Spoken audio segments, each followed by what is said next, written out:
अवकाळी पावसामुळे नुकसान झालेल्या शेतकऱ्यांना हेक्टरी 50,000ची तात्काळ आर्थिक मदत द्या अशी मागणी इंडिया आघाडीच्या वतीने करण्यात आली। अवकाळी पावसामुळे शेतकऱ्यांचं मोठं नुकसान झालंय। या पार्श्वभूमीवर इंडिया आघाडीतील सर्व घटक पक्षातील प्रमुख पदाधिकाऱ्यांच्या शिष्टमंडळानं जिल्हाधिकाऱ्यांची भेट घेतली।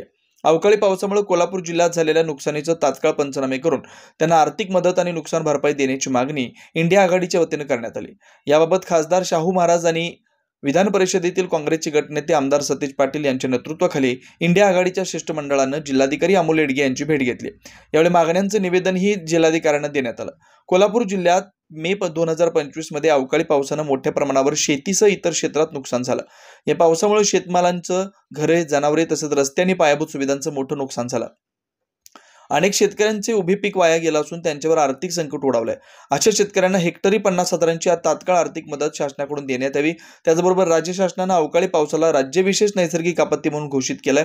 त्यामुळे राज्य आपत्ती प्रतिसाद निधीच्या वार्षिक अनुदानाच्या 10% पर्यंत निधीचा वापर करून अशा आपत्तीमधील बाधित नागरिकांना तात्काळ मदत पुरवणं शक्य आहे। त्यानुसार जिल्ह्यातील सर्व बाधित क्षेत्राचा आणि इतर घटकांचे तात्काळ पंचनामे करून नुकसानग्रस्त नागरिकांना आर्थिक मदत द्या अशी मागणी यावेळी करण्यात आली। दरम्यान यावेळी पत्रकारांशी बोलताना आमदार सतेज पाटील यांनी शेतकऱ्यांचं मोठं नुकसान होऊनही मुख्यमंत्री शेतकऱ्यांशी कुठेही संवाद साधताना दिसत नाहीत। कृषी मंत्री शेतकऱ्यांच्या बांधापर्यंत गेलेले नाहीत। केवळ राजकारणावर चर्चा होतात। विरोधी पक्ष म्हणून शेतकऱ्यांची भूमिका आम्ही मांडत असल्याचं त्यांनी सांगितलं।